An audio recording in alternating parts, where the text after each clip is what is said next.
युवराज सिद्धार्थ, यशोधरा, इसे स्पर्श करो ताकि ये धन और ये धन ब्राह्मणों में बांट दिया जाए।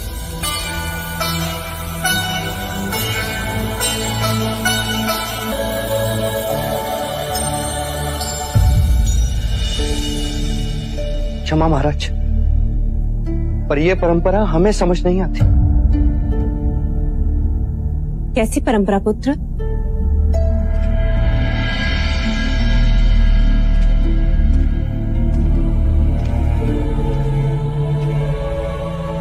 जब भी आप खुश होते या कभी कोई खुशी की बात होती, जैसे युद्ध जीतने की बात, विवाह की बात, जन्मदिन हो या स्वयंवर का दिन, आप हमेशा ब्राह्मणों को दान देते हो, जिससे तुम्हारे सुख को किसी की अशुभ दृष्टि न लगे, तुम्हारे मार्ग के सारे अवरोध दूर हो जाए, तुम्हें ब्राह्मणों का आशीर्वाद मिले।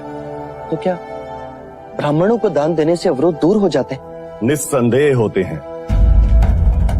मैंने पहले भी कहा था और आज भी कहता हूं, ब्राह्मण धरा पर ईश्वर के प्रतिनिधि हैं। मनुष्य के मस्तिष्क पर उनका हाथ अभय कवच होता है।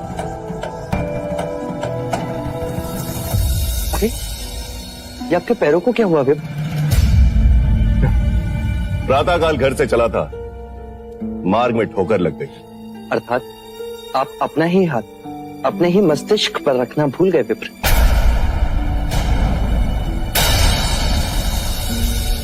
अब कहना क्या चाहते हैं युवराज?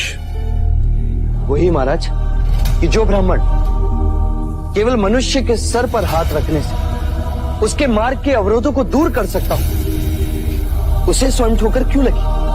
ये हमारा अपमान है महाराज। मेरा उद्देश्य आपको अपमानित करना नहीं, पर इस प्रश्न का उत्तर तो आपके पास भी नहीं। प्रत्येक मनुष्य को अपने कर्मों के अनुसार फल भुगतना पड़ता है।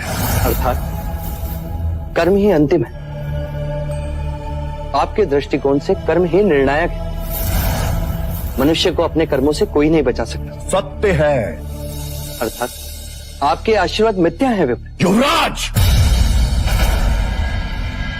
क्षमा विप्र, आप गुरु हैं, ज्ञानी, मुझे उद्दंड ना समझे, पर जब कर्म ही सब कुछ है तो वर्णों को इतना महत्व क्यों कि ब्राह्मण मस्तिष्क पर हाथ रखे तो आशीर्वाद और शूद्र छू भी ले तो अपराध?